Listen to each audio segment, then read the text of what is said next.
दिखाई जा रही चारपाई पर जो चादर पड़ी है, उस चादर के नीचे एक लाश है और वो लाश है सामूहिक दुष्कर्म और मर्डर की शिकार एक 50 वर्षीय महिला की।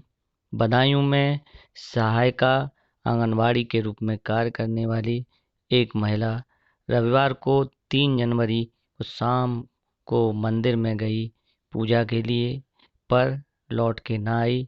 रात को 11:30 बजे उसको उसके घर पर 3 लोग फेंक गए।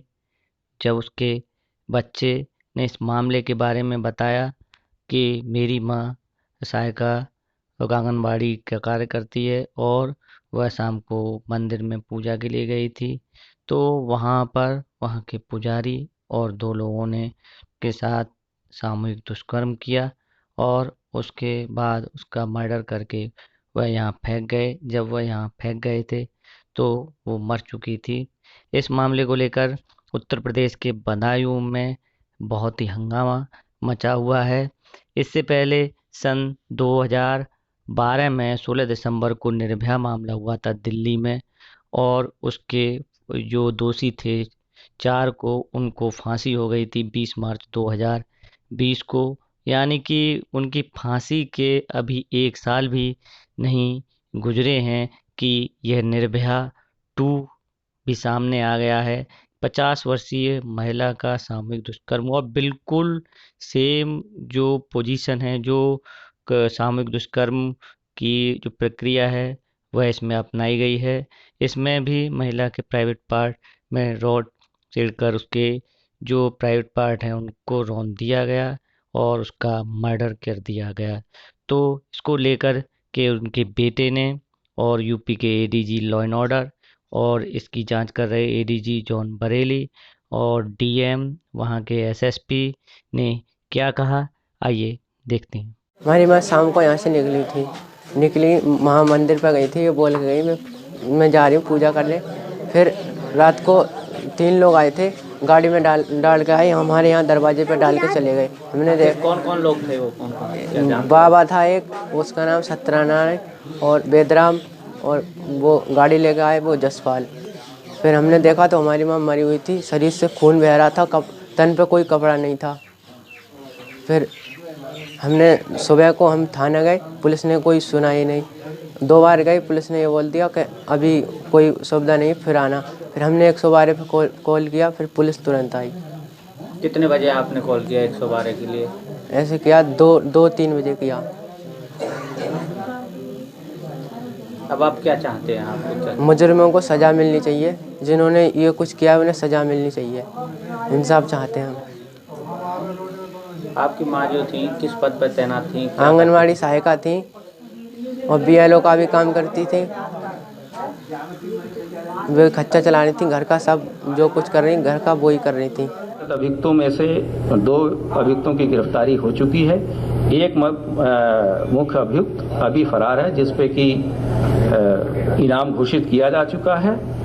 और आज एडीजी बरेली जोन वहां मौके पे गए थे। उनकी जब आख्या प्राप्त होगी तो उस पर अग्रिम कार्रवाई की जाएगी। प्रारंभिक तौर पे एसपी ने वहां के प्रभारी निरीक्षक को दोषी पाया है और उसके लिए उसे तत्काल प्रभाव से निलंबित किया गया है। इसके अतिरिक्त वहाँ आज वहाँ के डीएम, वहाँ के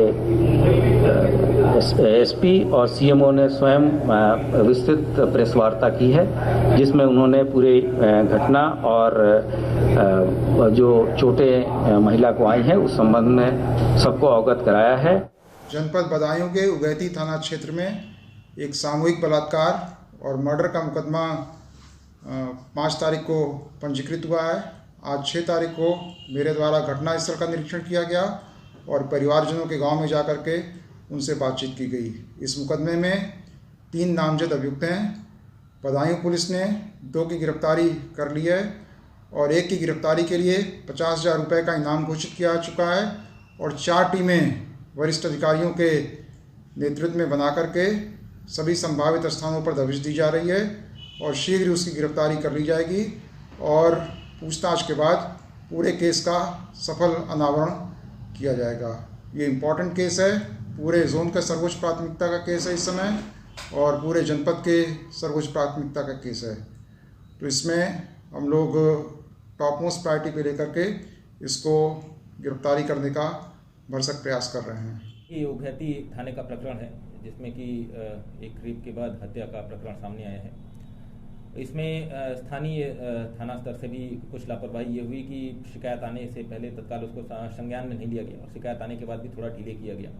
तो प्रशासन का ये रुख है कि हम कानून व्यवस्था की स्थिति पे किसी भी प्रकार की लापरवाही क्षम्य नहीं होगी। हम इस पर हमारा रवैया काफ़ी सख्त है। उसको दृष्टिगत रखते हुए तत्काल प्रभाव से थाना प्रभारी को निलंबित करते हुए उनको लाइन हाजिर कर दिया गया है। इसमें आरोपियों की जो पीड़ित जन है उनकी ओर से तहरीर दी जा चुकी है। उसमें हमारी कार्रवाई चल रही है। अभी 2 गिरफ्तारी हो गई है। एक अभियुक्त फरार है जिसके लिए टीम लगाई गई है पुलिस की और वो गिरफ्तारी का कार्य शीघ्र ही पूर्ण कर लिया जाएगा। एक ये पेट केस बनता है हमारा राष्ट्रीय NSA का भी, राष्ट्रीय सुरक्षा कानून का भी, तो उसके अंतर्गत भी हम आरोपियों पे कार्रवाई करेंगे। ये जो मामला है इसको हम फास्ट ट्रैक कोर्ट में ले जाएंगे और तत्काल इसको सुलझाने का प्रयास करेंगे और ये भी प्रयास करेंगे कि इसमें जो भी अक्यूज हैं उनकी तत्काल उनको सजा हो जाए और इसमें जो भी सरकारी वकील वगैरह मुहैया कराना है अभियुक्त को उसको भी हम करवाएंगे। इसके अलावा जो सरकारी योजनाएं जो चल रही हैं जिसमें रानी लक्ष्मीबाई सम्मान कोष है उसके अंतर्गत यदि कोई रेप से पीड़िता महिला की मृत्यु हो जाती है तो उनको 10 लाख रुपए तक का मुआवजा देने का प्रावधान है। उसके लिए हमने रजिस्ट्रेशन जिला प्रोबेशन अधिकारी की ओर से करवा दिया है। ये जो महिला जिनकी मृत्यु हुई है वो आंगनबाड़ी सहायिका थी, तो उनका भी ICDS डिपार्टमेंट की ओर से जो LIC करवाई गई थी, जीवन बीमा करवाई गई थी, उसमें 70,000 रुपये देने का प्रावधान है, वो दिलवा देंगे। और साथ ही साथ राष्ट्रीय पारिवारिक लाभ योजना के अंतर्गत भी इनको लाभ मिलेगा। इस मामले में थाना उभैती पर हम लोगों ने FIR पंजीकृत किया था जो 376D और 302 IPC सेक्शंस में था। इसमें 3 लोगों की नामजदगी की गई थी। उनमें से 2 लोगों की गिरफ्तारी हम लोगों ने कर ली है और पुलिस की 4 टीमें जो हैं, एक फरार अभियुक्त है उसकी गिरफ्तारी के लिए लगाई गई है। फरार अभियुक्त के लिए 25,000 रुपये का इनाम भी मेरी तरफ से घोषित कर दिया गया है और हम लोग लगे हुए हैं, जल्दी ही इस अभियुक्त की भी गिरफ्तारी कर ली जाएगी। सर, आपने घटनास्थल का निरीक्षण किया, सर क्या देखा वहाँ पे? देखिए, घटनास्थल का निरीक्षण मैंने कर लिया है और मोटे मोटे तौर पर जो पोस्टमार्टम रिपोर्ट और जो परिजनों की तहरीर है उसके आधार पे 376 और 302 का मैटर ये लग रहा है। उसके आगे जो है इन्वेस्टिगेशन चल रही है। जैसे जैसे जो भी चीज़ें और इन्वेस्टिगेशन के दौरान सामने आएंगी वो आपके सामने लाएंगे। तो शुरुआत में ये आ रहा था कि कुएं में गिर गई है, ऐसी बात सामने आई थी, वो सर इशू है? देखिए, ये इन्वेस्टिगेशन का इशू है और जैसे ही कल्प्रिट्स की गिरफ्तारी होती है और अन्य अगर हमें कोई स्टेटमेंट्स मिलते हैं, गवाहों के बयान होंगे तो उससे जो है ये सारी चीज़ें भी क्लियर हो जाएंगी। सर, आपकी तरफ से थाना अध्यक्ष को निलंबित किया गया है, क्या और कुछ पुलिसकर्मियों पर कार्रवाई हो सकती है? शुरुआती दौर में जो थाना पुलिस की तरफ से जो लापरवाही हुई है उसके संदर्भ में जो जांच मेरे द्वारा आदेशित की गई थी उसमें तत्कालीन थाना प्रभारी की लापरवाही सामने आई है। उसी आधार पर उन्हें निलंबित किया गया है। इसके अलावा भी एक जाँच जारी है और भी अगर किसी पुलिसकर्मी की थाना स्तर पर या अन्य स्तर पर जो लापरवाही सामने आती है तो उसके खिलाफ कार्रवाई की जाएगी। कि मर गई इंसानियत, इंसान वहशी दरिंदा हो गया है। अपनी इंसानियत और ईमान बेचकर इंसान न जाने कहां खो गया है और 50 वर्षीय महिला के साथ दुर्व्यवहार करके यूपी के बदायूं के अंदर, कि 50 वर्षीय महिला के साथ दुर्व्यवहार करके यूपी के बदायूं के अंदर निर्भया कांड एक बार फिर से दोहराया गया है। निर्भया कांड एक बार फिर से दोहराया गया है। जय हिंद फ्रेंड्स, मेरा नाम योगिता भयाना है और कल मैंने एक ट्वीट किया था। बदायूं की हमारी जो बहन है, आंगनवाड़ी की सहायिका है वो, और उनके साथ इतनी बर्बरता हुई जैसे कि निर्भया कांड हुआ था और उनका शव कुएं में मिला और पुलिस ने 48 घंटे तक उसका पोस्टमार्टम नहीं किया। जब दबाव बनाया गया, पोस्टमार्टम हुआ तो पुष्टि हुई कि उनके साथ किस बर्बरता से रेप हुआ। उनके शरीर के अंगों में रॉड पाई गई, उनके शरीर को कुचला गया। अब बताइए इसका जिम्मेदार कौन है? पुलिस प्रशासन, जिन्होंने 48 घंटे तक उसका पोस्टमार्टम नहीं किया और पोस्टमार्टम नहीं होता तो पुष्टि ही नहीं होती कि रेप हुआ था। और ये हुआ कहाँ? इस महिला के साथ बलात्कार मंदिर के अंदर हुआ और किया किसने? पुजारियों ने और उसके साथियों ने। कहाँ सुरक्षित है हमारी महिलाएं? कहाँ, कब जाके ये रुकेगा? मंदिरों में भी हो रहा है, पहले बाहर सुनते थे, अब मंदिर के अंदर भी। यूपी, मुझे लगता है यूपी सरकार को इसको बहुत सीरियस और गंभीरता से लेना चाहिए और मुझे लगता है पुलिस प्रशासन पे भी कार्रवाई होनी चाहिए। उन्होंने इतनी देर कैसे लगाई पोस्टमार्टम करने में और क्यों हमारी बहन सुरक्षित नहीं थी वहां पर, और क्यों इतना दबाव बनाने के बाद पोस्टमार्टम हुआ। तो मुझे लगता है जल्द से जल्द इसमें गिरफ्तारी होनी चाहिए और पुलिस प्रशासन, पूरा महकमा, पूरा थाना सस्पेंड होना चाहिए।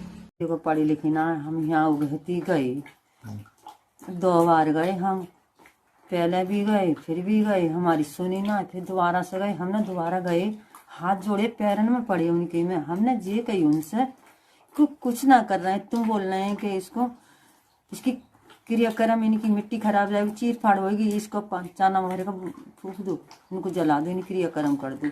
मैंने कि हम क्रियाक्रम तो कर देंगे, फिर आप एक पुत्र महानो तो कर लो, इसको कांड बहु वहां को तो